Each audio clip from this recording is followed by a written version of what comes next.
Hi friends, you all are welcome to my YouTube channel You Can Experience। Friends कैसे हो आप सब? I hope कि आप सभी अच्छे होंगे। सो फ्रेंड्स कैसा रहा आपका एग्ज़ाम? आई नो कि प्रीवियस ईयर के कंपैरिजन इस टाइम जो पेपर 1 था वो थोड़ा डिफ़िकल्ट था, लेकिन जो सी सैट का पेपर था वो इजी था। सो सी सैट तो आप सभी इजीली क्लियर कर गए होंगे। सो प्रीवियस ईयर के कंपैरिजन इस ईयर कट ऑफ हाई जाएगा। इसके 2 फैक्टर्स हैं। फर्स्ट वैकेंसी इस टाइम पे सिर्फ है 75 एंड प्रीवियस ईयर थी 220। सो इसकी वजह से कट ऑफ हाई जाएगा एंड सी सैट भी इजी था तो भी हाई जाएगा। And third fact, paper 1 previous year के कंपैरिजन डिफिकल्ट था तो उसकी वजह से कट ऑफ लो जाएगा। ओवरऑल देखा जाए तो प्रीवियस ईयर के कंपैरिजन इस ईयर कट ऑफ किया जाएगा आपका हाई। मुझे लगता है अप्रॉक्सीमेटली 60 प्लस या 65 प्लस। ठीक है, आई विश कि जितने भी बच्चे इस वीडियो को देख रहे हैं उन सभी का प्रीलिम्स क्वालिफाई हो जाए। All the very best for your mains. So इस वीडियो में हम JKS prelims paper 1 fully solve करेंगे। फुली सॉल्व मीन्स कि हमारा सिर्फ मोटिव आंसर्स बताना नहीं होगा, आपको उसकी कंप्लीट एक्सप्लेनेशन भी देनी होगी। अगर कोई स्टेटमेंट गलत दी है तो वो क्यों गलत है, ठीक है, तो उसकी जगह राइट स्टेटमेंट क्या हो सकती थी, ठीक है, एंड उसकी हम और साथ साथ में डिटेल्ड एनालिसिस भी करेंगे कि कौन से कितने क्वेश्चंस कहाँ से आए थे। सो आपके पास 2 पार्ट्स आएंगे। फर्स्ट पार्ट 1 इधर हम डिस्कस करेंगे 1 to 50 questions and then second part 51 to 100 questions. And one more thing, this video is not only beneficial for JKPSC students but other state PSC and UPSC aspirants also because the pattern and syllabus both are same. And friends अपने अपने marks comment section में type करना ताकि पता चले कि कितने कितने मार्क्स बन रहे हैं, क्योंकि कट ऑफ तो कोई एग्जैक्टली प्रेडिक्ट कर नहीं सकता, ठीक है, लेकिन फिर भी मुझे लगता है कि 60 to 65 प्लस ही जाएगा for general categories. So without wasting our time let's start our discussion. Question number 1. So this question is from ancient history. With reference to the prevalence of agricultural technologies in Indus Valley civilization. Indus Valley civilization में कौन कौन से agricultural technologies prevalent थी, ठीक है। तो first the terracotta models of plow क्या होती है, हल, ठीक है, वो कहाँ फाउंड हुई थी हमें, बानावाली कहाँ पे है, ये वाली साइड हरियाणा में, बानावाली कहाँ है, हरियाणा। एंड तो दिस स्टेटमेंट इज राइट क्योंकि हमें ये जो प्लो का मॉडल मिला था ये कहाँ मिला था, वानावली में ही। Then the evidence of the ploughed field, ठीक है, फील्ड कहाँ मिली थी हमें मिली थी कालीवंगन में। तो ये दोनों क्या है, राइट, क्योंकि अगर आपको नहीं पता चल रहा था इधर की जे सच में बानावाली में, तो ऐसे कर सकते हो आप लर्न कि प्लो क्या होती है, छोटी होती है, और फील्ड क्या होती है, बड़ी होती है। तो बानावाली के स्पेलिंग में देखना जो अल्फ़ाबेट्स हैं वो कम है, तो प्लो भी कम छोटी होती है और बानावाली में भी क्या है, कम, ठीक है। तो ऐसे करके, और ये दोनों स्टेटमेंट्स 1 2 क्या थी, करेक्ट, 1 2 करेक्ट होती तो आपका एक ही ऑप्शन था जिसमें 1 2 थे, ठीक है, तो then D option is the right. हमें 3 जो स्टेटमेंट है उसे देखने की जरूरत ही नहीं पड़ी, लेकिन फिर भी देख लेते हैं। The traces of canals for irrigation have been found at the site of शोटुगाई इन अफगानिस्तान, ठीक है। कैनाल्स फॉर इरीगेशन के लिए हमें कहाँ मिली थी, अफगानिस्तान में जो साइट है शोटुगाई, ठीक है, ये रही आपकी शोटुगाई, ये वाली क्या है, साइट, ठीक है। बाकी ये देखो वानावाली ये इधर हरियाणा में, देन कालीवंगन ये कहाँ पे है, राजस्थान, कहाँ पे है, राजस्थान, एंड शोटुगाई कहाँ पे है, Afghanistan. So D is the right answer. And Banawali जो साइट हरियाणा में है ये कौन सी रिवर के बैंक पर है, घाघर रिवर, और इसको डिस्कवर कब किया गया था, 1953 में, वाई ए घोष, ठीक है। एंड जो कालीवंगन साइट है राजस्थान में ये कौन सी नदी पे है, सरस्वती रिवर, एंड इसको डिस्कवर किया गया था 1974 by RS Vashishtha. Question number 2, इसमें हमें 16, हमें पता है ना 16 महाजनपद थे, 16 महाजनपद में से हमें 4 दिए हैं और उनकी कैपिटल्स बताई हैं। तो हमें पूछा कि करेक्ट आंसर कौन कौन सा है, ठीक है। तो अवंती की तो क्या है, उज्जैनी है, तो ये है राइट। कौशल्या की कौसंबी नहीं है, अयोध्या है इसकी, कौशल्या की क्या है, अयोध्या। एंड कौसंबी किसकी थी, कुसुम्बी थी वश्य की, ठीक है, वश्य की। और मेघधा की क्या थी, पाटलिपुत्र, बट इन्होंने दी है इधर वैशाली, तो ये भी क्या हमारी रॉन्ग, ठीक है। देन गंधार की है तक्षशिला, ठीक है, पुंछ नहीं है। तो 3 स्टेटमेंट्स क्या होंगे, रॉन्ग। हमें पूछिए करेक्ट कौन से, तो ओनली 1 पेयर मैच्ड, ठीक है, ओनली 1 पेयर मैच्ड। ये जो क्वेश्चंस होते हैं ना, ये थोड़े डिफिकल्ट होते हैं अटेम्प्ट करना है। ऐसे नहीं, अगर ऐसे करके दिए हो अगर ऑप्शंस, ठीक है, only 1 pair, only 2 pair correct, ठीक है, तो इसके लिए आपको क्या होना चाहिए, 4 की नॉलेज होनी चाहिए। यही क्वेश्चन जो है वो एग्जाम्स को डिफिकल्ट बनाते हैं। देन ब्रिजी की क्या थी, वैशाली। ब्रिजी की क्या थी, वैशाली। अवंती की क्या है, उज्जैन। ठीक है, यह है गंधारा की क्या है, तक्षशिला। इसमें से आप देख लेना 16 जनपद की कैपिटल्स। एंड ये पिक्चर मैंने अपने इंस्टाग्राम पे भी अपलोड की थी, ठीक है, तो आप इसको उधर से भी देख के चले जाते तो आप कर लेते इसको, ठीक है। तो आपको मेरी इंस्टाग्राम भी मैंने बनाई है जूक एंड एस्पिरेंट्स के नाम पे, अगर आप सर्च करोगे तो आपको मिल जाएगी इंस्टा पे। बाकी रीड कर लेना, जैसे हस्तिनापुर, कुरु।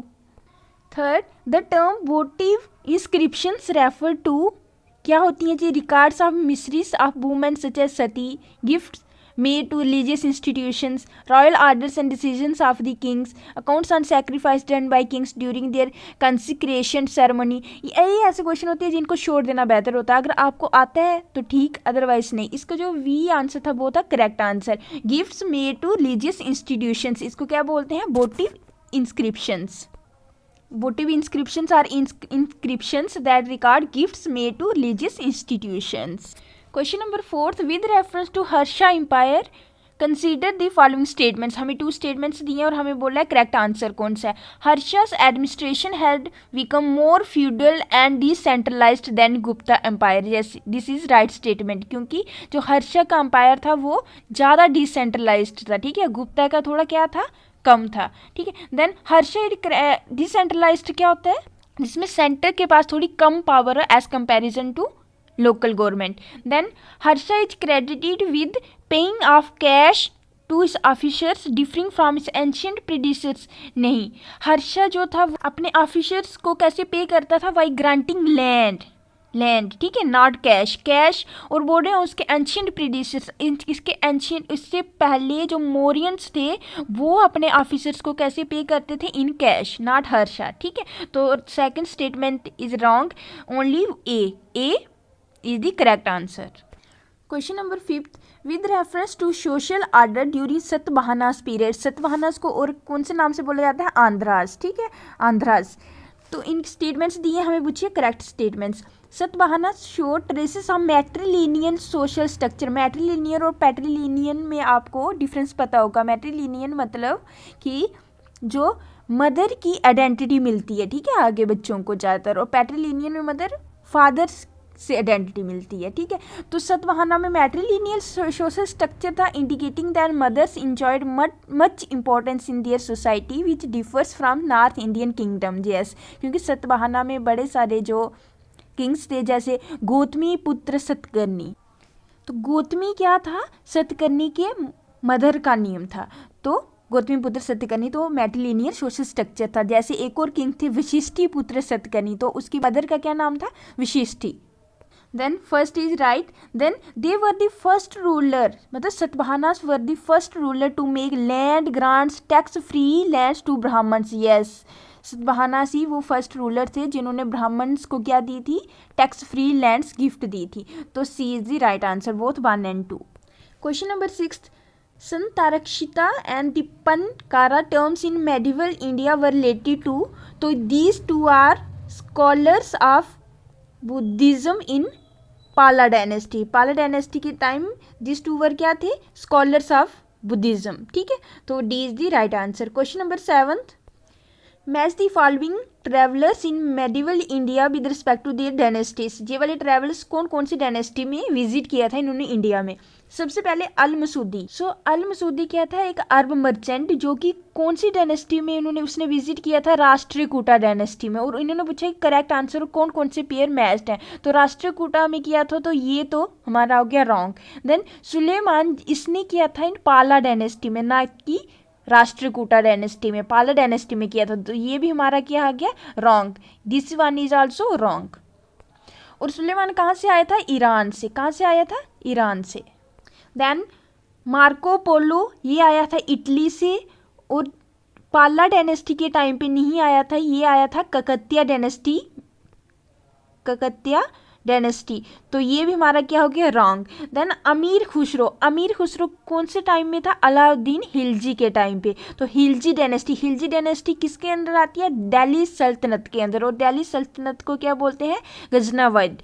तो ये क्या हमारा राइट, तो only one is correct, only one pair is correct. Okay, so Al Masudi आ गया अरब से, सुलेमान आ गया ईरान से, मार्को पोलो आ गया इटली से। अल मसूदी कब आया था, 10th सेंचुरी में, सुलेमान आया था 9th सेंचुरी में, एंड मार्को पोलो आया था 13th सेंचुरी में। ठीक है, so A is the right answer. Ancient हमारे कितने क्वेश्चन आए थे, 6 क्वेश्चंस। ठीक है, ये का अभी मेडिवल से स्टार्ट हो गए हैं क्वेश्चंस। क्वेश्चन नंबर 8, इसमें पूछा हमें राजपूत स्टेट्स दिए हैं और उनकी कैपिटल्स दी हैं। ठीक है, तो हमें करेक्ट आंसर बताना। ये वही क्वेश्चन होते हैं जिनका कि 4 के 4 आपको पता है तो आप आंसर कर पाओगे, अदरवाइज नहीं कर पाओगे। मैं अभी आपको आंसर बता रही हूँ तो आपको लग रही है ये तो बड़े इजी क्वेश्चंस हैं, लेकिन जो एग्जामिनेशन हॉल में बैठा होता है ना उसको पता होता है कि ये इजी क्वेश्चन है या डिफिकल्ट क्वेश्चन हैं। ठीक है, सो चंदेला डायनेस्टी, तो इसकी तो हमें सभी को पता होता है कि खजुराहो होती है, क्योंकि खजुराहो जो टेम्पल्स हैं मध्य प्रदेश में वो किसने बनाए थे, चंदेला डायनेस्टी ने। तो इसकी जो कैपिटल थी वो क्या थी, खजुराहो। चौहान्स की कैपिटल क्या थी, अजमेर, जयपुर नहीं, अजमेर इन राजस्थान। तोमर्स की ठीक है। देन गहादावालास की भी क्या होती है, कनौज है। तो 2 क्या है राइट और 2 क्या है रॉन्ग, तो only 2 pairs are matched, B is the right answer. And जिन बच्चों ने एग्ज़ाम नहीं दिया है और वो आगे एग्ज़ाम्स देंगे नेक्स्ट ईयर, ठीक है, तो वो बच्चे अभी मेरे साथ साथ क्वेश्चंस अटैम्प्ट करना और बताना मुझे कि आप कितने क्वेश्चन इन 50 क्वेश्चंस में से कर पाए हो। Okay, question number 9, he dominated and extended the Bahmani kingdom, ठीक है, फ्रॉम फर्दर साउथ। ठीक है, तो बहमनी किंगडम को साउथ में उसने एक्सटेंड किया। इन चारों में से वो पर्सन कौन है, ही वॉज ग्रांटेड टाइटल, उसको मिला था chief of the merchants Malik ul तुजर।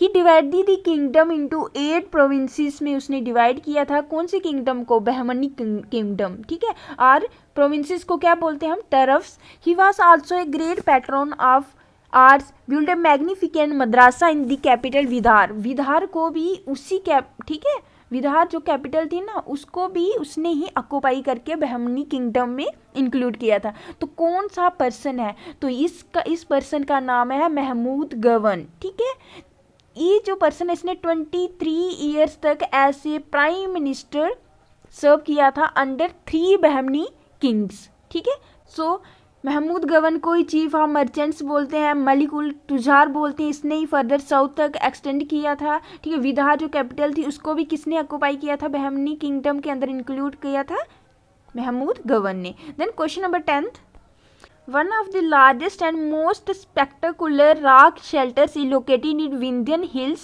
full of Paleolithic and Mesolithic remains. It consists of richest painting of daily life. Daily life events की क्या है, पेंटिंग्स बनी है इस केव में, from hunting, dancing, music to animal fighting, honey collection extra. Which of the following site is refer to above. ठीक है, इनमें से कौन सी है, तो हाँ हम सभी को पता है कि डेली लाइफ इवेंट्स जो हैं वो कौन सी केव थी, वो Bhimbetka cave in Madhya Pradesh. Okay, so C the right answer. So other caves जो हैं जे लाखुदियार केव, ये कहाँ पे है, उत्तराखंड में। ठीक है, ये कहाँ पे है, उत्तराखंड। पंचमढ़ी केव्स कहाँ पे है, मध्य प्रदेश में ही है। और रायगढ़ केव्स कहाँ पे, छत्तीसगढ़ में। Question number 11, with reference to Amir Khusro, the famous Persian writer of medieval India, consider the following statements। ठीक है, अमीर खुसरो मैंने अभी आपको बताया था ये प्रीवियस क्वेश्चन में अभी कि किसके टाइम पे था, ये अलाउद्दीन खिलजी के टाइम पे। सो 3 स्टेटमेंट्स दिए, हमें पूछा correct answer. He was a contemporary of Mughal emperors Humayun and Akbar. ये तो अलाउद्दीन खिलजी, और अलाउद्दीन खिलजी कब था, दिल्ली सल्तनत के टाइम पे। तो मुगल्स तो बहुत बाद में आए हैं, तो कंटेम्प्रेरी क्या हो सकता है, कंटेम्प्रेरी हो सकता है कि एक ही टाइम में दोनों प्रेजेंट थे। तो ये क्या हमारा रॉन्ग, हमें पूछिए करेक्ट। जैसे ही 1 को हमने रॉन्ग किया तो हमारा आंसर आ गया वी। ओके, ये इजी क्वेश्चन था अगर किसी को पता होता, ठीक है। तो he blended the Hindu and Iranian system को इसने ब्लेंड किया और इंट्रोड्यूस किया एक न्यू म्यूजिक स्टाइल जिसको बोलते हैं कव्वालीस। ऐसे कव्वालीस को इंट्रोडक्शन के लिए किसको क्रेडिट दिया जाता है? अमीर खुसरो को ही, ठीक है। तो 2 क्या है? Right. He created a new style of Persian poetry, जिसको कि पर्शियन पोइट्री को क्या बोलते हैं, जिसने कि अमीर खुसरो ने इंट्रोड्यूस की थी, वो क्या थी? सबक ए हिंद। सो इसको भी लर्न किया करो। क्या पता नेक्स्ट ईयर ये पूछ लें कि सबक ए हिंद किसने इंट्रोड्यूस की थी और कौन सी पोइट्री थी? पर्शियन, ठीक है। किसने? अमीर खुसरो ने, ठीक है। Question number 12, arrange the following judicial organisations in the right power structure, ठीक है, using an appeal mechanism during Warren Hasting period. So Warren Hasting का पीरियड कब से कब तक था? 1773 टू 1785। सो इन्होंने बोला है कि सबसे पहले कहाँ पे अपील करोगे, देन नेक्स्ट कहाँ जाओगे, और ऐसे करते करते टॉप तक। जैसे अभी है ना हमारे, पहले हम डिस्ट्रिक्ट कोर्ट्स, फिर हाई कोर्ट्स, फिर सुप्रीम कोर्ट्स। यही वैरेन हेस्टिंग के टाइम पे जुडिशियल ऑर्गेनाइजेशंस थी, उसमें पावर स्ट्रक्चर्स कैसा था, ठीक है। पहले आप कहाँ अपील करोगे, देन कहाँ पे।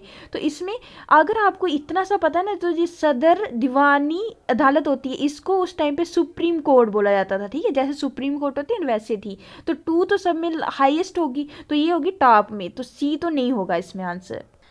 सो इसका जो राइट आंसर है वो है बी। सबसे पहले आप जाओगे रजिस्ट्रार के पास, फिर उसके बाद जाओगे आप दीवानी अदालत में, देन प्रोविंशियल कोर्ट्स में, एंड देन सदर दीवानी अदालत में, ठीक है। 4132। सो नो डाउट ये क्वेश्चन डिफिकल्ट था, इसको आप स्किप भी कर सकते थे पेपर में, ठीक है। सो अभी हमारे मॉडर्न हिस्ट्री की स्टार्ट होगी, क्योंकि ये वाला क्वेश्चन हमारा मॉडर्न हिस्ट्री का ही था। क्वेश्चन नंबर 13, हमें एजुकेशनल इंस्टीट्यूशंस दिए हैं और उन हमें बोला है कि कौन कौन एस्टेब्लिशर्स थे इनके, ठीक है। सबसे पहले कलकत्ता मद्रासा। सो ये हमारा बनाया था वैरेन हेस्टिंग ने, ना कि लॉर्ड वेस्ले। कब? 1981 में। तो ये तो हमारा हो गया रॉन्ग, क्योंकि हमें पूछा उन्होंने करेक्ट मैच, कौन सा पेयर करेक्टली मैच्ड है, तो फर्स्ट तो नहीं है correctly matched. Then Sanskrit college बनाया था जोनाथन डुनकन ने, ना कि राजा राम मोहन राय ने। इन्होंने बोला है कि किसने बनाया था? राजा राम मोहन राय ने, ठीक है। तो ये भी हमारा क्या हो गया? रॉन्ग, ठीक है। और कब बनाया था जोनाथन ये संस्कृत कॉलेज? ये बनाया था हमारा 1791 में। देन वेदांता कॉलेज किसने बनाया था? हमारा राजा राम मोहन राय ने। कब? 1825 में, 1825। लेकिन इन्होंने बोला है किसने बनाया था? जोनाथन डुनकन ने। तो ये भी हमारा क्या हो गया? रॉन्ग। देन हिंदू कॉलेज हमारा किसने बनाया था? राजा राम मोहन राय, लेकिन और एक और थे डेविड हैरे, तो इन्होंने दोनों ने मिलकर बनाया था। तो ये क्या हमारा राइट। और कब बनाया था? 1817 में। याद होना चाहिए आपको ये चीज़ें, क्योंकि क्या पता नेक्स्ट ईयर ऐसे पूछ ले कि कौन सी ईयर में एस्टेब्लिश हुआ था। तो Calcutta Madrasa by Warren Hastings 1981, Sanskrit college by Jonathan Duncan 1791, Vedanta college Raja Ram Mohan Roy 1825, Hindu college David Hare and Raja Ram Mohan Roy 1817। तो only 1 pair is correctly matched, A is the right answer. Question number 14, which of the following statements with respect to East India Company Act of 1784, इसी को क्या बोलते हैं? Pitt's India act, ठीक है। Pitt's India act 1784 is are correct. 3 statements दिया है, correct answer बोला है। The act gives the British government supreme control over company's affair and administration in India. Yes, British government को जितनी भी कंपनी की जितनी भी क्या थी टेरिटरी थी, उसमें अभी किसका कंट्रोल हो गया था? ब्रिटिश गवर्नमेंट का। ये मैंने स्पेक्ट्रम से ली है पिक्स। British government a large measure of control over the company's affairs, ठीक है। और जितनी भी कंपनीज की टेरिटरीज थी इंडिया में, उनको अब क्या बोला जाने लगा था? ब्रिटिश पोसेशंस, ठीक है। तो ये हमारा जो फर्स्ट स्टेटमेंट है वो क्या है? Right. Then question second, the act provide special powers to presidencies of Bombay and Madras, providing it more powers in terms of revenue matter। लेकिन 1784 में ने तो स्पेशल पावर्स नहीं दी थी, एक्चुअली इसने presidencies of Bombay and Madras were made subordinate बना दिया था गवर्नर जनरल ऑफ बंगाल का। तो सेकंड स्टेटमेंट है, ये क्या है, रॉन्ग। स्पेशल पावर्स नहीं दी थी, सब ऑर्डिनेट बना दिया था गवर्नर जनरल ऑफ बंगाल का, किसको, प्रेसिडेंसीज ऑफ बॉम्बे और मद्रास को। Then it establish the board of control with 6 commissioners to look out commercial functions of the company. Yes, board of control भी किसने बनाया था, ईस्ट इंडिया एक्ट 1784 के अंडर ही बना था और कमर्शियल फंक्शंस के लिए बना था। एंड 6 कमिश्नर ही थे इसमें, ठीक है। एंड बोर्ड ऑफ कंट्रोल कितने मेंबर से कंसिस्ट हुआ है, chancellor of exchequer 1, then secretary of state 2 and 4 members of privy council to be appointed by crown. तो 4, 5, 6, तो 6 हो गए, ठीक है, 6 कमिश्नर्स। लेकिन जो हमारा आंसर की में, तो हमारे ये क्या है, राइट स्टेटमेंट, तो 1 और 3 आज बी होना चाहिए, इसका राइट आंसर इसका बी है। लेकिन जो हमारा आंसर की में आई है, जो उसमें क्या आंसर दिया है, सी। तो मुझे लगता है ये आंसर की में गलत आंसर दिया है, इसका अभी ठीक होना है इसको आंसर, तो इसका राइट आंसर होगा वो क्या है, बी। सो ये एक क्वेश्चन है, इसके लिए आप रिप्रेजेंटेशन से डाल सकते हो JKPSC ऑफिस में, ठीक है। बाकी आप बताना कि अगर मैं गलत हूं तो, ठीक है। 15 consider the following statements regarding 28 months of Congress rule in 1937-39 provinces। तो कांग्रेस रूल का कितना रहा था, 28 मंथ्स तक। क्यों उन्होंने रिजाइन कर दिया था जितने भी कांग्रेस के मेंबर्स थे, क्योंकि उस टाइम पे 1939 में क्या हुआ था कि वर्ल्ड वार सेकेंड स्टार्ट हो गई थी, और जो उस टाइम पे गवर्नर जनरल थे लॉर्ड लिनथ्रो, तो उन्होंने क्या किया था, बिना कांग्रेस मिनिस्टर्स को पूछे ही उन्होंने इंडिया को बार में बोल दिया था कि ये भी बार में इंक्लूडेड है। So then all the Congress ministers resign. तो हमें दी हैं 3 स्टेटमेंट्स, हमें पूछिए करेक्ट स्टेटमेंट कौन सी है। तो उस टाइम पे 28 मंथ्स में क्या हुआ था कि जितने भी all emergency powers acquired by the provincial government ने, जितनी भी एमरजेंसी पावर्स थी ड्यूरिंग 1932, उनको पब्लिक सेफ्टी एक्ट्स के तहत क्या कर दिया था, रिपील। तो ये क्या थी हमारी राइट स्टेटमेंट। जितनी भी इलीगल पॉलिटिकल ऑर्गेनाइजेशंस थी, चाहे वो हिंदुस्तान सेवा दल थी या यूथ लीग्स थी, ठीक है, तो उसमें जो बैन्स लगे थे उन्होंने उसको क्या किया था, हटा दिया था। तो ये भी उन्होंने काम किया था इस 28 मंथ्स के कांग्रेस रूल में। Then ban on the communist party किसने बनाई थी, MN रॉय ने इन 1925 में, ठीक है। तो कम्युनिस्ट पार्टी पे जो बैन लगा था उसको भी कुछ प्रोविंसेस में लिफ्ट किया था, लेकिन ये नहीं किया था कुछ भी ऐसा। तो सिर्फ 1 और 2, D is the right answer, ठीक है। सो ये है उन्होंने जो काम किए थे 28 मंथ्स ऑफ कांग्रेस रूल, ठीक है। तो जितने भी लास्ट थे एमरजेंसी पावर्स के, वो क्या कर दिए थे, रिपील कर दिए थे। जो बैन था इलीगल ऑर्गेनाइजेशंस, कौन सी, हिंदुस्तान सेवा दल, यूथ लीग्स, उसको क्या कर दिया था, लिफ्ट कर दिया था। प्रेस रिस्ट्रिक्शंस को भी हटा दिया गया था। Newspapers were taken out of black list, ठीक है। तो ये सभी आप पढ़ लेना। तो ये सभी काम किए थे, और इसमें ऐसा कोई काम नहीं है जिसमें कि कम्युनिस्ट पार्टी के ऊपर जो बैन लगा था उसको हटाया गया था। सो हमारा आंसर क्या हो जाएगा इसमें, D is the right answer. Question number 16, consider the following statements regards cabinet mission plan. Cabinet mission plan कब आया था, 1946 में, ठीक है। और इंटरिम गवर्नमेंट, इसके लिए हमें 3 स्टेटमेंट्स दिए और हमें क्या पूछा, इनकरेक्ट आंसर। मुझे पता है ये वाला क्वेश्चन बड़े बच्चे गलत करके आएंगे, क्योंकि उन्होंने इनकरेक्ट नहीं देखा होगा और करेक्ट करके आगे होंगे आंसर, ठीक है। तो फर्स्ट स्टेटमेंट किया दिया कि cabinet mission plan implicitly accepted the demand of Pakistan of Muslim League की डिमांड को एक्सेप्ट कर दिया था। नहीं, कैबिनेट मिशन ने ऐसा कुछ नहीं किया था, उन्होंने नहीं की थी एक्सेप्ट डिमांड एक्सेप्ट कब हुई थी, जब माउंटबेटन प्लान आया था 3 जून 1947 को, ठीक है। तो then the Muslim League initially accepted, Muslim League ने पहले कैबिनेट मिशन प्लान को एक्सेप्ट कर दिया था, लेकिन बाद में उसने क्या कर दिया था, विड्रू कर दिया था। और ये राइट स्टेटमेंट है, सच में किया था, ठीक है। तो ये क्या हमारी right statement. Then the interim government, जो इंटरिम गवर्नमेंट बनी थी उस टाइम पे, तो under a cabinet mission plan में, तो वाई Congress members alone with Nehru as a de facto head. Nehru तो हेड थे ही, लेकिन बोल रहे हैं कि कांग्रेस मेंबर्स ही थे उसमें सिर्फ अलोन, नो, कि बहुत सारे ऐसे जो डिपार्टमेंट थे, जैसे फाइनेंस डिपार्टमेंट में कौन थे, लियाकत अली खान, जो कि कहाँ से थे, मुस्लिम लीग से थे। क्या है, इंटरिम गवर्नमेंट कहाँ से कहाँ तक, 14 मिनिस्ट्रीज थी, सितंबर 2 से लेकर 1946 से लेकर 15 अगस्त 1947 तक। तो देखो कितने ही, जैसे हेल्थ गजनफर अली खान थे, ला में वो भी मुस्लिम लीग से थे, जोगिंदर नाथ मंडल, ठीक है। तो कितने ही, तो ये नहीं बोल सकते हम इसकी कांग्रेसी मिनिस्ट्रीज थे सिर्फ, ठीक है। तो अवर 3 स्टेटमेंट इज आल्सो रॉन्ग। तो हमें पूछे हैं करेक्ट इनकरेक्ट आंसर। तो इनकरेक्ट में क्या आएगा, 1 और 3, 1 और 3, बट 1 और 3 तो ऑप्शन में नहीं है, तो आई थिंक इसमें कुछ गड़बड़ी है। इसमें जो आंसर दिया है वो सिर्फ इन्होंने दिया है ए, वन ओनली यदि इनकरेक्ट, लेकिन तो 3 भी तो क्या है, वो भी इनकरेक्ट ही है, क्योंकि सिर्फ कांग्रेस मेंबर्स नहीं थे उसमें, तो मुस्लिम लीग के मेंबर्स भी थे। ठीक है, अभी हमने देखा, तो इसका जो आप लगाओगे ना, ऑप्शंस को रहने दो, आपका जो आंसर होगा वो क्या है 1 और 3, क्योंकि 1 और 3 क्या है इनकरेक्ट और 2 क्या है करेक्ट। ठीक है, तो इसके भी आप रिप्रेजेंटेशन से डाल सकते हो। ठीक है, इस क्वेश्चन की भी मैं क्या बताना मुझे अगर मैं गलती करूँ, गलती कर नहीं रही हूँ मैं कोई। ठीक है, फर्स्ट तो रॉन्ग ही है क्योंकि पाकिस्तान को एक्सेप्ट नहीं किया था। ठीक है, ये वाली डिमांड मुस्लिम लीग की। Then second, Muslim League initially accepted the cabinet mission plan. हाँ, उन्होंने पहले एक्सेप्ट किया था, 6 जून 1946 को एक्सेप्ट किया था। देन लेटर विड्रू 29 जुलाई को मुस्लिम लीग ने विड्रॉ कर दिया था फ्रॉम कैबिनेट मिशन। तो ये ठीक है, ये रॉन्ग है। देन इंटरिम गवर्नमेंट भी मैंने बता दिया रॉन्ग, तो 1 और 3 क्या है रॉन्ग और 2 क्या है right. Question number 17, consider the following statements regarding Dharasana salt satyagraha. ठीक है, ये जो सत्याग्रह हुआ था इसमें महात्मा गांधी, इमाम साहिब और Manilal led the satyagraha. No, Mahatma Gandhi नहीं थे इसमें मनीलाल जो कि महात्मा गांधी जी के सन थे, इमाम साहिब और सरोजिनी नायडू जी थी। ठीक है, तो हमारा फर्स्ट क्या हो गया wrong statement. Then it's one of the important non violent satyagraha in Indian history. Yes, ये क्या था सत्याग्रह, पीसफुल सत्याग्रह था, लेकिन फिर भी इस पर लाठीचार्ज किया गया था। वाई? British force. ठीक है, तो yes this is non violent. ठीक है, तो 2 क्या हमारा right. It was held after Mahatma Gandhi broke the salt law in Dandi March.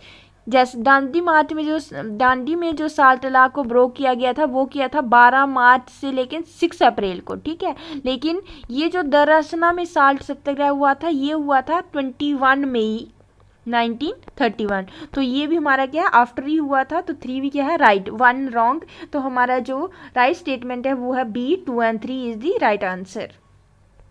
Question number 18, consider the following statements. ये हमारा फिर से एंशिएंट हिस्ट्री से क्वेश्चन है। विजयनगर एंड बहमनी किंगडम्स के बारे में हमें 2 स्टेटमेंट्स दिए और हमें पूछा करेक्ट आंसर। तो the rulers of Vijayanagar kingdom and Bahmani kingdom has matrimonial alliance. Yes, इनके मैट्रिमोनियल अलायंस थे। तो हमारा क्या है first right. Vijayanagar rulers inducted Muslims into their armies. ऐसे तो विजयनगर जो रूलर्स थे ये क्या था हिंदू किंगडम था, लेकिन इसमें जो आर्मीज में मुस्लिम भी थे। ठीक है, तो 2 भी क्या है हमारा राइट, सी बोथ 1 और 2 are correct statements.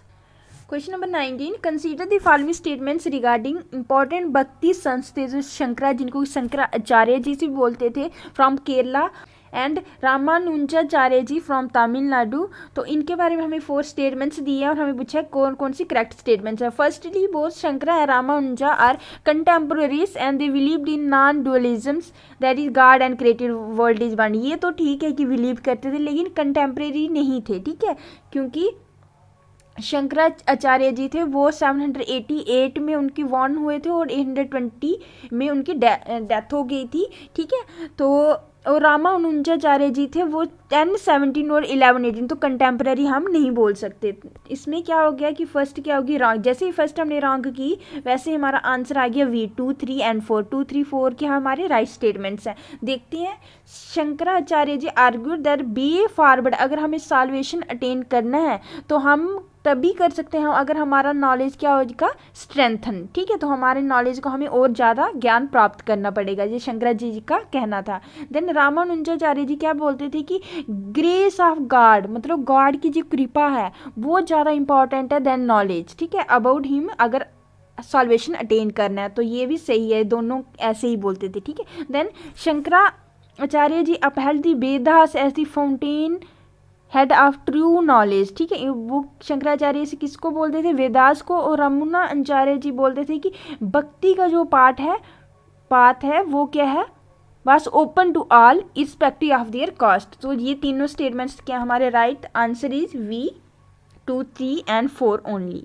Question number 20, ये भी एंशिएंट हिस्ट्री से ही क्वेश्चन है। The imperial Cholas are pioneers in local self government. जैसे लोकल सेल्फ गवर्नमेंट के लिए कौन जाना जाता है, इंपीरियल चोलास जाना जाते हैं। इसमें हमें क्या दिए 3 स्टेटमेंट्स दिए और हमें पूछा करेक्ट स्टेटमेंट कौन कौन सी है।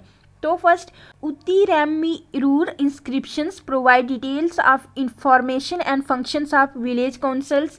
तो ये कि हमारा राइट है। देन बोथ क्वालिफिकेशन और डिसक्वालिफिकेशन में मेंशन की गई है वेरियस कमेटीज़ की, ये भी राइट है। और जो मेंबर्स होते थे कमेटी के उसको क्या बोला जाता था, वेरिया पेरुमकाल, ठीक है। तो हमारा इसका जो राइट आंसर था वो था 1, 2 एंड 3, ठीक है। तो D is the right answer.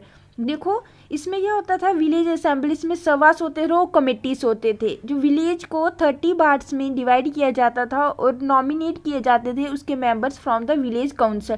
Qualifications भी दी हैं और डिसक्वालिफिकेशंस भी। क्वालिफिकेशन क्या थी, अगर किसी को भी वार्ड मेंबर बनना है तो ओनरशिप एटलीस्ट 1/4 ऑफ लैंड होनी चाहिए पर्सन के पास, उसी प्लेस का रेजिडेंस होना चाहिए, 30 to 70 ईयर्स तक एज होनी चाहिए एंड नॉलेज ऑफ वेदास का नॉलेज होना चाहिए। Then disqualifications, those who had been, ये आगे 4 क्वालिफिकेशन। डिसक्वालिफिकेशन क्या क्या थी कि अगर कोई मेंबर पास्ट 3 ईयर से कमेटी का मेंबर है तो वो डिस्क्वालीफाई होता है। Then those who had failed to submit, accounts नहीं सबमिट कर पाया वो भी। देन जिसने कि कोई सिन कमिट किया हो, सिन मीन्स पाप, जिसने कि कोई प्रॉपर्टी स्टोल की हो, ठीक है। तो हमारी दोनों क्वालिफिकेशन डिस्क्वालिफिकेशन क्या थी, मेंशन थी। तो देखो ये तो हमें पूछा था कि both qualification and disqualification are mention, तो ये तो हमारा राइट।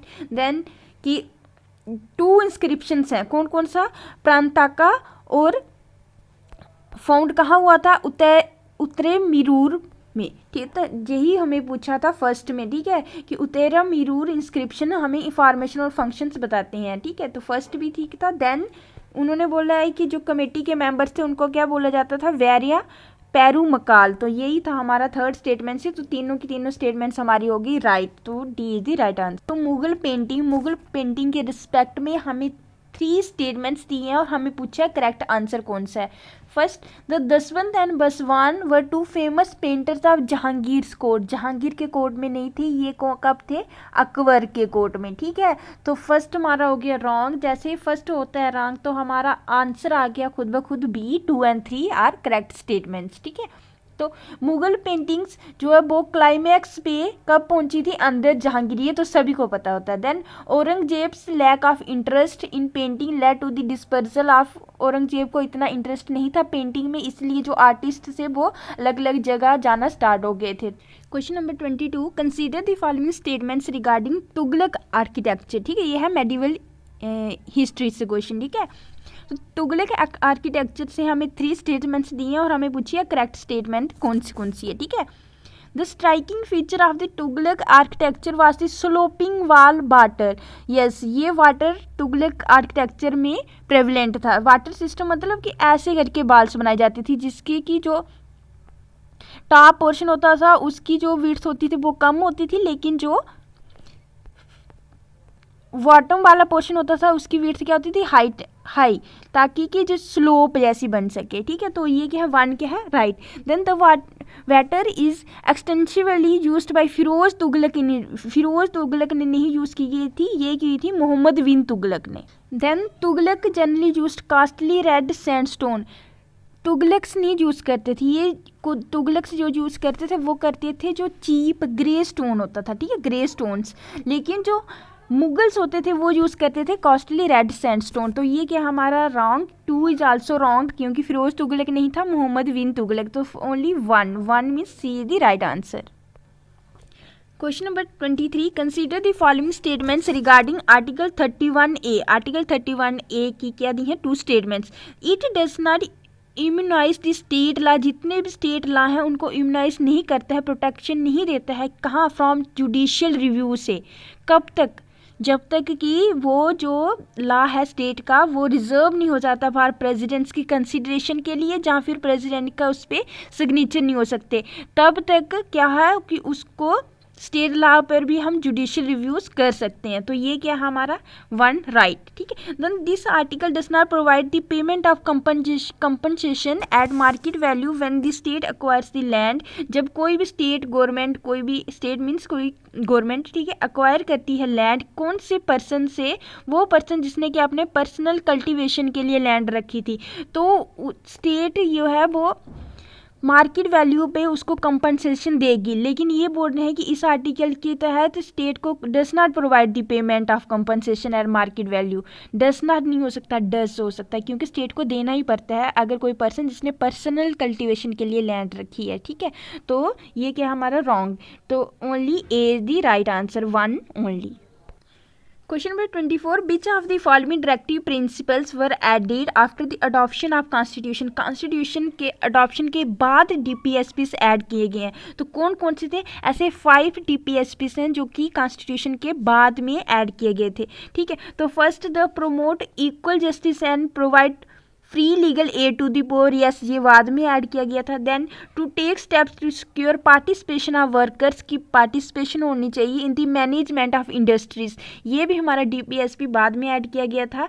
ठीक है, then to protect and improve the environment और सेफ गार्ड करना है फॉरेस्ट और वाइल्ड लाइफ को, तो ये वाला भी हमारा बाद में ऐड किया गया था। तो तीनों की तीनों बाद में इन्होंने यही बोला था were added after the adoption of constitution, so D is the right answer 1, 2 and 3। और यही ऐसा ही सेम वाला क्वेश्चन मैंने जो 500 MCQs की सीरीज स्टार्ट की थी ना फॉर ईच सब्जेक्ट, ठीक है, तो पॉलिटिकल के मैंने 3 वीडियोस उसकी डाल ली थी, तो जो 3rd वीडियो थी उसमें ये वाला मैंने क्वेश्चन आपको करवाया भी था कि 42nd, क्योंकि 42nd कॉन्स्टिट्यूशनल अमेंडमेंट से 4 DPSPs ऐड किए गए थे और 44th से 1 DPSP ऐड किया गया था, तो यही वाला क्वेश्चन था। अगर आपने ये वाली वीडियोस नहीं देखी हैं तो मैं आपको डिस्क्रिप्शन में लिंक दे दूँगी, आप उधर से जाके वॉच कर सकते हैं। ठीक है, ये है 42nd अमेंडमेंट से कौन कौन सी की है, देखो हेल्थी और डेवलपमेंट होना चाहिए चिल्ड्रन का, फ्री लीगल एड प्रोवाइड करना चाहिए, मैनेजमेंट में होना चाहिए एंड सेफ गार्ड फॉरेस्ट, और 44 से क्या था कि इनइक्वलिटी नहीं होनी चाहिए, ठीक है, इनकम में,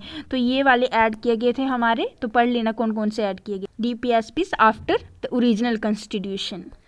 no 25, consider the following statements regarding 9th schedule. 9th schedule है जो हमारा इंडियन कॉन्स्टिट्यूशन का, उसमें 3 स्टेटमेंट्स और हमें पूछिए करेक्ट को इनकरेक्ट को इसको सर्कल सबसे पहले करना होता है। ठीक है, देन द कॉन्स्टिट्यूशन असेंबली थी, उसने 9th शेड्यूल को इनेक्ट किया गया था इन द ओरिजिनल कॉन्स्टिट्यूशन में टू इंश्योर एग्रेरियन रिफॉर्म, लेकिन हमें तो सभी को पता जब ओरिजिनल कॉन्स्टिट्यूशन था तो ओनली 8 शेड्यूल थे, 9th शेड्यूल तो बाद में ऐड किया गया था। वाई?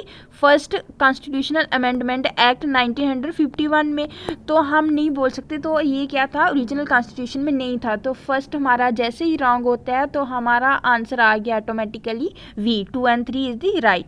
ठीक है, तो टू रिड्यूस डिस्क्रिमिनेशन को अगर रिड्यूस करना है and denial of equal protection of laws guarantee to citizens under article 14 of the constitution, उससे हमें क्या, क्योंकि आर्टिकल 14 के अंदर क्या था कि इक्वल प्रोटेक्शन होनी चाहिए लॉस की, ठीक है, इक्वलिटी बिफोर लॉ होनी चाहिए, तो 9th शेड्यूल तभी ऐड किया गया था ताकि हर इंसान को लैंड मिले, this is right. And then after the landmark judgement आई थी सुप्रीम कोर्ट की इन 2007 में कि the now well settled principle is that any law, अगर कोई भी लॉ अगर 9th शेड्यूल में है तो वो क्या कोर्ट की स्क्रूटनी के अंडर आता है, मीन्स जुडिशियल रिव्यू किया जा सकता है, लेकिन पहले क्या था कि उसमें कोई भी कोर्ट उसमें इंटरफेयर नहीं करेगा 9th शेड्यूल में। ठीक है, तो अभी कर सकता है अकॉर्डिंग टू कौन सी जजमेंट, सुप्रीम कोर्ट की जो 2007 में आई थी, तो 3 क्या है राइट, 2 एंड 3 राइट हैं, तो सिर्फ B is the right answer. कुछ क्वेश्चंस इजी भी हैं, जैसे ये वाला क्वेश्चन था, सिर्फ अगर आपको फर्स्ट पता होता तो आप ऑटोमेटिकली आंसर तक पहुंच जाते। Question number 26, consider the following statements regarding domicile certificate. Domicile जो सभी के पास होता है, ठीक है, हर एक स्टेट का अपना होता है, हर एक यूटी का, ठीक है, तो ये बोल रहे हैं डोमिसाइल के लिए हमें 3 स्टेटमेंट्स दिए और हमें पूछा करेक्ट स्टेटमेंट्स कौन कौन सी। So first, the domicile of a person means is permanent home and may include his birth place, ये तो हम सभी को पता है, तो फर्स्ट क्या है राइट। देन आर्टिकल 16(3) क्या बोलता है, 16(3) क्या बोलता है कि प्रोविजंस इन गवर्नमेंट अपॉइंटमेंट्स में बना सकते हैं, मेक कर सकते हैं विद रिस्पेक्ट टू रेजिस्टेंस, लेकिन प्लेस ऑफ बर्थ के पर नहीं बना सकती, और ये तो सही है क्योंकि आर्टिकल 16 के अंडर है नहीं कि डिस्क्रिमिनेशन नहीं होगी, ठीक है, सेक्स के, कास्ट, ठीक है, प्लेस ऑफ बर्थ के बेसिस पे, तो ऐसे तो हम प्रोविजंस नहीं बना सकते गवर्नमेंट अपॉइंटमेंट में, लेकिन रेजिस्टेंस के बेसिस पे हम अपॉइंटमेंट्स कर सकते हैं, तो ये क्या है 2 हमारा right. Then the parliament can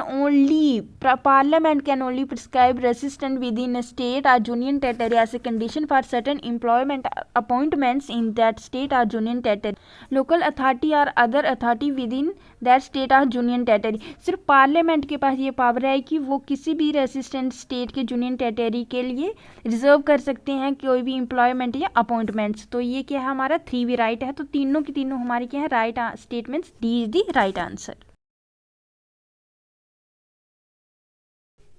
question number 27, consider the following statements regarding Hindu succession act 1956।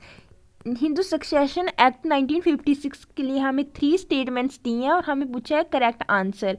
So first, Hindu women's right to be coparcener means joint legal heir and inherit ancestral property on terms equal to male heir. Yes, Hindu succession act के तहत female higher को भी उतनी property मिलनी चाहिए जितने की mail higher. तो ये क्या है, correct statement. Then it applies to everyone, हर एक के लिए अप्लाई होता है, who is not a Muslim, Christian, Parsi or Jew, Buddhist, Sikh और जैन भी आ गए। लेकिन हमें पता है कि हिंदू के अंदर ही बुद्धिस्ट, सिख और जैन आते हैं, ठीक है, इनके लिए कोई अलग से कोई लॉ नहीं है, ठीक है। तो हम ये क्या हमारा रॉन्ग, जैसे ही 2 हमने रॉन्ग किया, सी और डी हो गए हमारे गलत। तो ए 1 तो ठीक है। अभी हमारा सारा डिपेंड करता है थर्ड पे। Kerala is the only state to have abolished the Hindu joint family system in 1970। आपको लगेगा कि क्या केरला ओनली स्टेट होगी? Yes, Kerala is the only state जिसने क्या कर दिया था, हिंदू जॉइंट फैमिली सिस्टम को इसको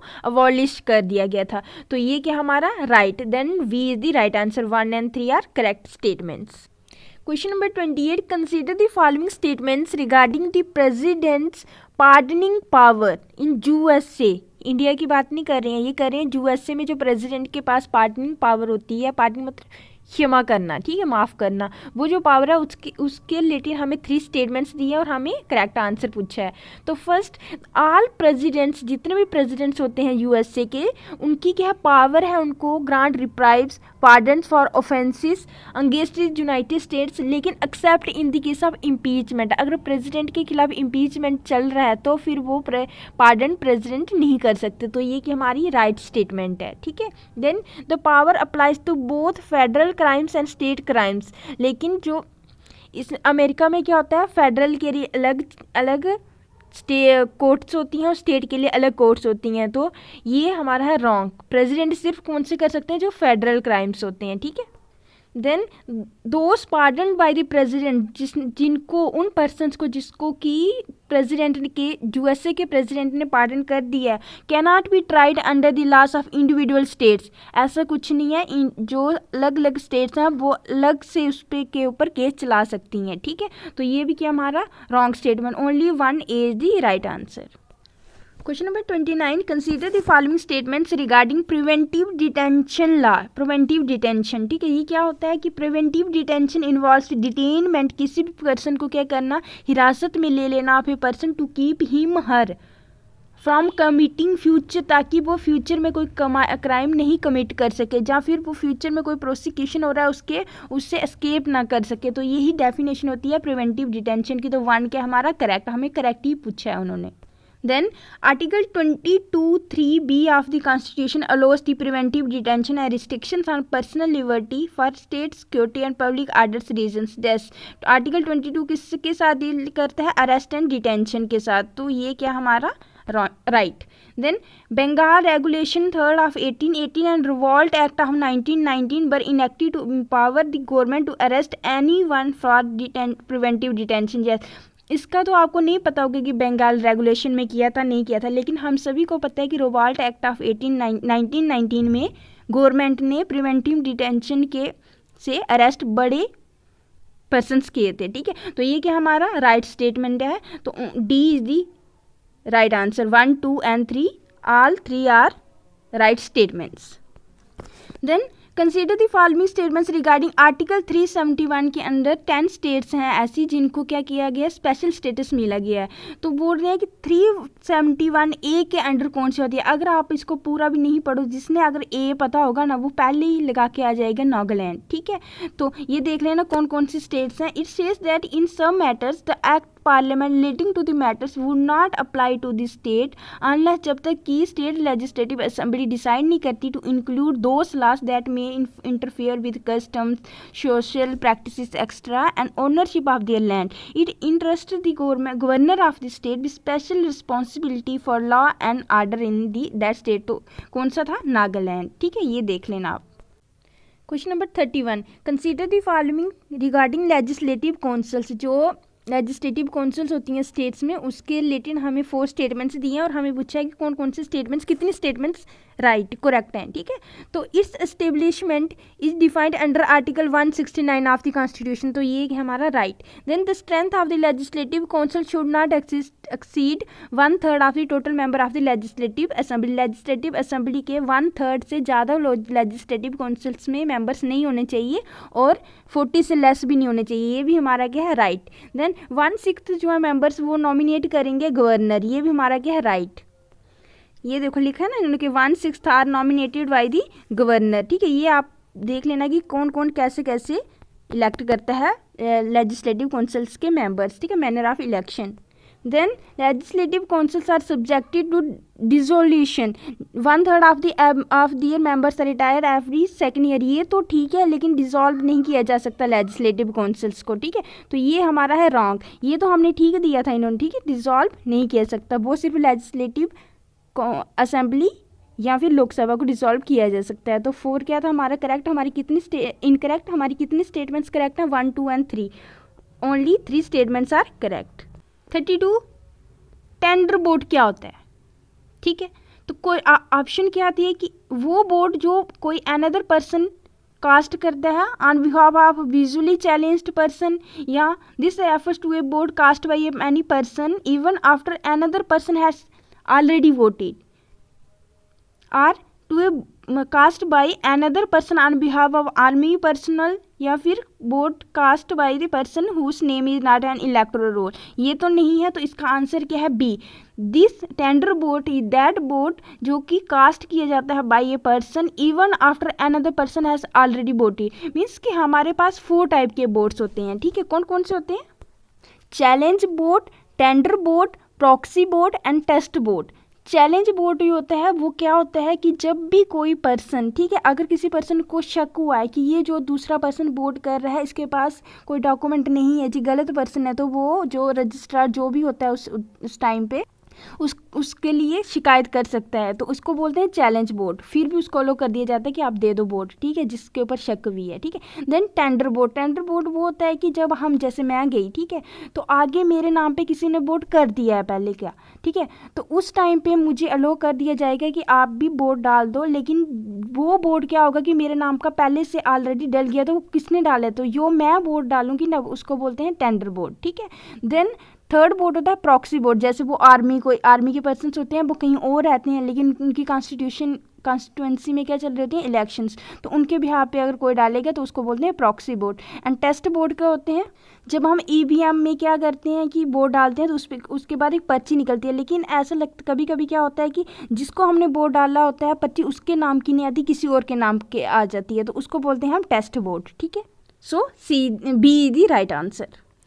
33 the disqualification on the ground of defection, defection के ग्राउंड पे भी किसी भी एमपी को डिस्क्वालीफाई किया जा सकता है। बोल रहे हैं कि डस नॉट अप्लाई, किस केस में उसको ग्राउंड डिफेक्शन के ग्राउंड पे डिस्क्वालीफाई नहीं किया जाएगा, तो वो कौन सी है, if a person goes out of his party, अगर एक मेंबर है वो अपनी पार्टी से जा रहा है, कैसे जा रहा है, ड्यू टू मर्जर, उसकी पार्टी किसी और पार्टी के साथ मर्जर हो रही है, तो उस केस में हम ये नहीं बोलेंगे कि ये वाला जो पर्सन है जो कि उस पार्टी का मेंबर है वो डिस्क्वालीफाई होता है, ये केस नहीं है, तो इन्होंने वही बोला कि डस नॉट अप्लाई, तो ये क्या हमारा right. Then if a member after being elected as a presiding office of the house, जैसे कोई अगर मेंबर है वो स्पीकर इलेक्ट हो गया, ठीक है, प्रेसाइडिंग ऑफिसर क्या होता है, स्पीकर ऑफ द लोकसभा, ठीक है, अगर वो इलेक्ट हो जाता है और फिर वो स्पीकर क्या करता है, वॉलंटरी खुद अपनी मेंबरशिप जो है पार्टी की, जिस पार्टी से वो, जैसे बीजेपी का सपोज करो, ठीक है, वो स्पीकर बन गए, तो वो क्या करते हैं, वॉलंटरी अगर अपनी मेंबरशिप छोड़ रहे हैं,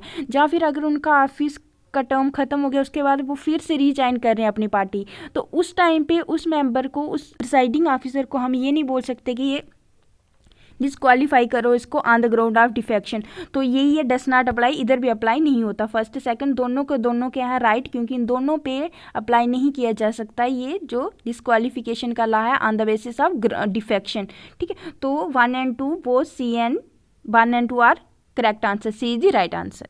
question number 34 which of the following has the oldest act, सबसे ओल्डेस्ट एक्ट कौन सा है फ्रीडम ऑफ प्रेस का, तो ये है सी, स्वीडन में एक एक्ट आया था, कब, 2 दिसंबर 17 1866। तो स्वीडन का जो फ्रीडम ऑफ प्रेस जो एक्ट है वो सबसे ओल्डेस्ट है इन द वर्ल्ड।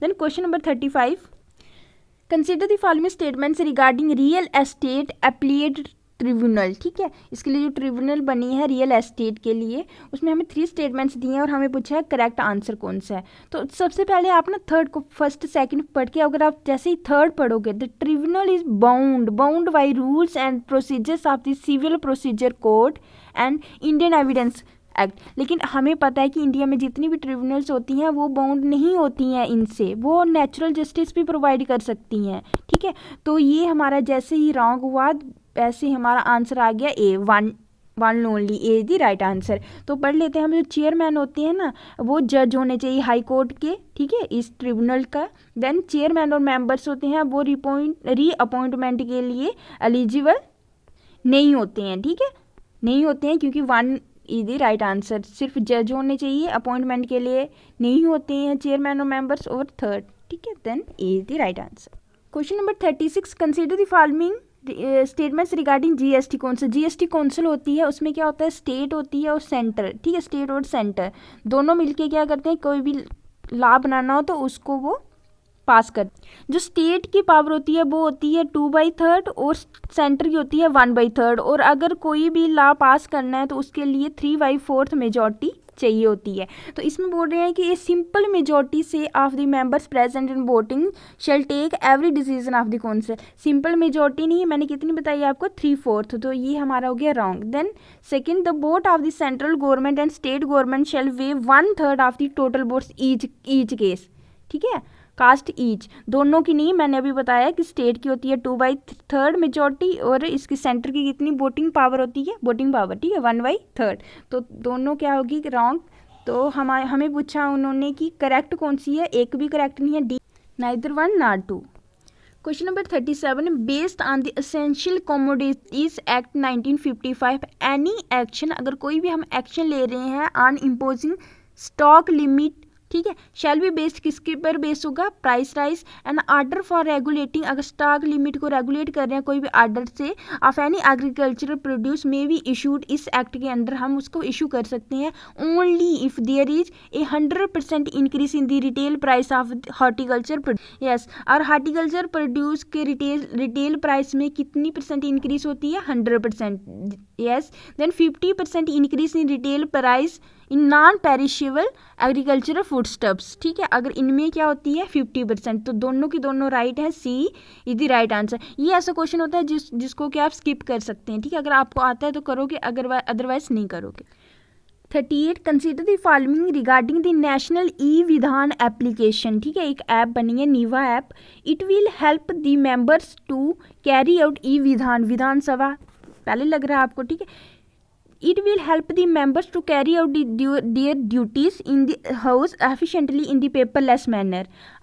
ई विधान है तो ई का मतलब ही होता है कि इलेक्ट्रॉनिक मोड में होगा, तो पेपरलेस होगा ही होगा, 1 क्या है, राइट। नीवा विल कम्प्लीटली एलिमिनेट कर देगी जो प्रोसेस है sending out of notice, yes ये भी कर देगी। ठीक है, 2 भी राइट है। देन मोबाइल एप्लीकेशन है जो NeVA had made information on the conduct of business, जो बिजनेस कंडक्ट किया जा रहा है लेजिस्लेटिव असेंबली में, एनी टाइम एनीवेयर एवरीवन को इन्फॉर्मेशन मिल सकती है इससे, नीवा ऐप से। तो ये भी क्या है, correct, all 3 are correct statements. ठीक है, तो तीनों की तीनों क्या थी हमारी, करेक्ट स्टेटमेंट्स। मुझे पता है कि आप इसका सेकंड को शायद गलत करके तो ओनली 2 स्टेटमेंट्स को भी लगा सकते हो, लेकिन ये तीनों की तीनों स्टेटमेंट्स के हैं, राइट है।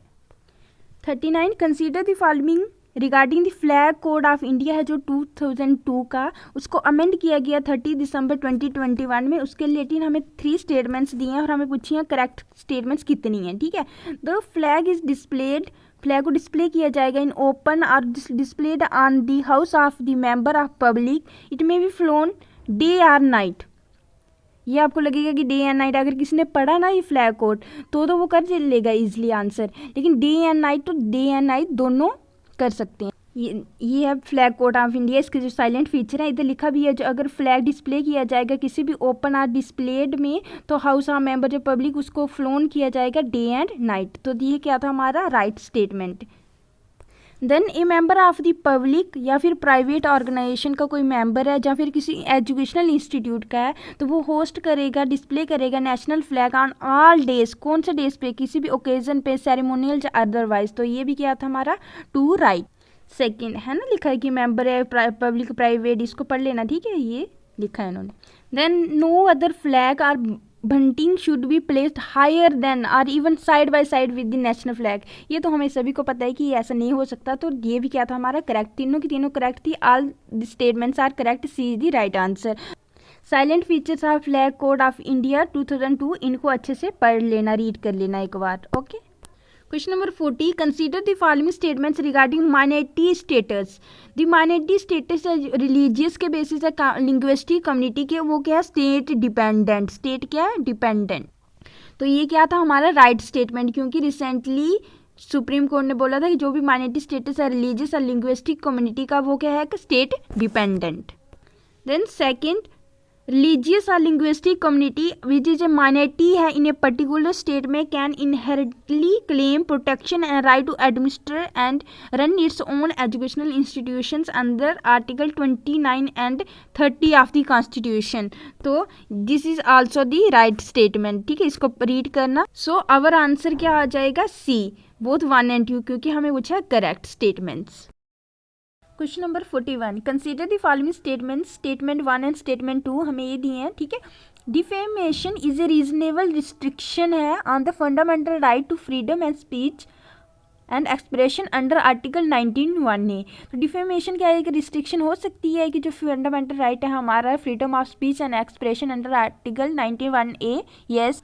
सो सुप्रीम कोर्ट ने अपने एक जजमेंट में बोला था जो क्रिमिनल डिफेमेशन होती है, एक होती है सिविल डिफेमेशन और एक होती है क्रिमिनल डिफेमेशन, वो क्या है? एक रीजनेबल रिस्ट्रिक्शन है on the fundamental right of freedom of speech and expression under article 90। सो इधर हमें नहीं बोला उन्होंने कि सिविल है या क्रिमिनल है, तो हम इसको राइट मानेंगे, ठीक है। Then the right to reputation, reputation हमारा एक राइट है, फंडामेंटल राइट है, is the inherent right under article 19। No, अंडर 19 नहीं है। Right to life under article 21। so statement 1 is right and statement 2 is incorrect, C is the right answer। 42, consider the following statements। ये same question हमें statements दिए हैं, ठीक है। The legislature of the state, state का जो legislature है otherwise provides by law the English language को हम कंटिन्यू कर सकते हैं to be used for official purposes within the state. Yes, this is right statement. Then second, the legislature of a state may by law adopt any one or more of the language in the use of the state, ठीक है।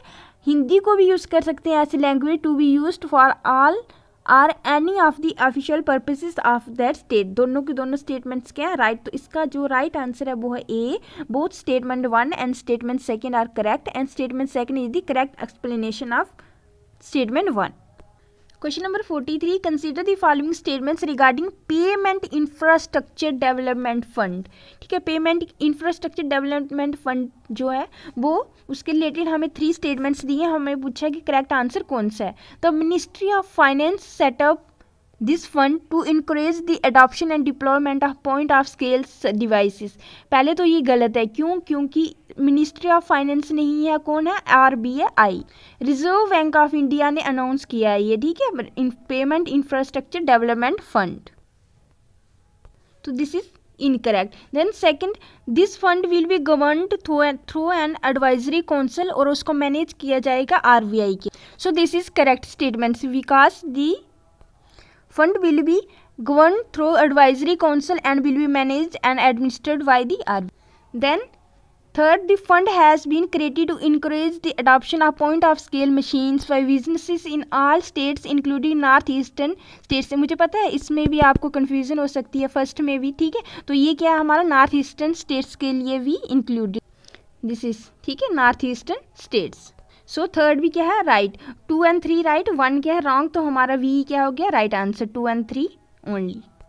Question number 44, consider the following statements regarding unified payment interface UPI।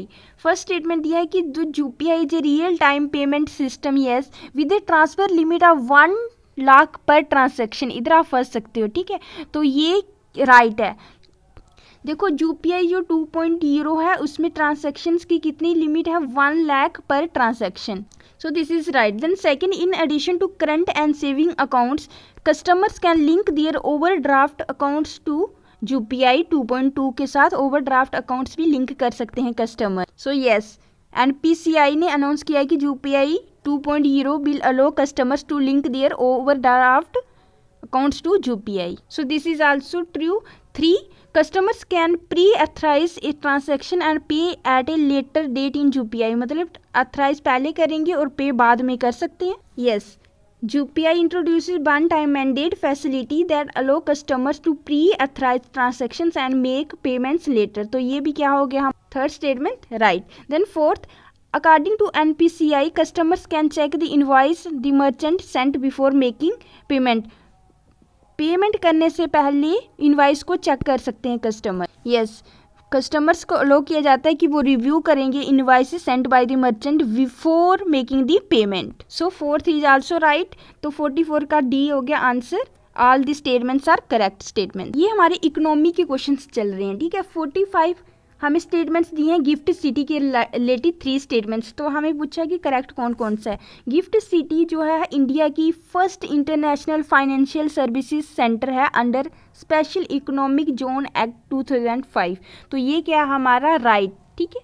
Then second, this provides world class financial services देते provide करते हैं only to non resident. Only to non residents नहीं है, residents को भी हम गिफ्ट सिटी के अंदर फाइनेंशियल सर्विसेज प्रोवाइड की जाती हैं. तो ये हमारा हो गया wrong statement. Then gift city is planned as a green field vision district. Yes, ये देखो ग्रीन फील्ड प्रोजेक्ट. ठीक है, और कहाँ लोकेटेड है, बिटवीन गांधीनगर और अहमदाबाद के बीच में है, to cater to financial services and IT firms looking to set up India operations. तो ये हो गया हमारा राइट.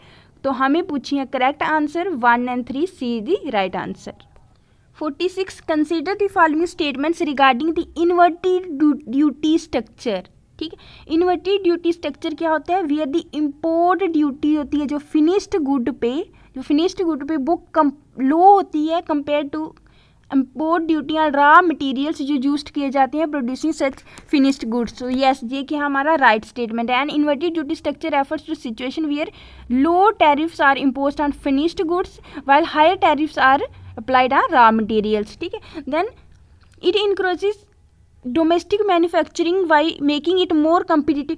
जो हमारी डोमेस्टिक इंडस्ट्रीज हैं वो ज़्यादा कम्पिटिटिव होंगी. वो कैसी कम्पिटिटिव होंगी, जबकि बाहर से जो सामान आ रहा है उस पर कम टैरिफ लग रहा है. तो ये क्या हो गया हमारा रॉन्ग स्टेटमेंट. ठीक है, this can distort trade and hinder the growth of domestic industries की ग्रोथ को क्या करेगा, हिंडर करेगा ये जो इन्वर्टेड ड्यूटी स्ट्रक्चर है. तो ये हमारा हो गया रॉन्ग स्टेटमेंट. ये बोल रहे हैं कि इनकरेज करेगा. Then 46 only A, 1 only is the right answer. I hope you can understand. 47, consider the following statements regarding generalized system of preferences. हमें 3 statements दिए हैं GSP के रिलेटेड और पूछिए correct answer.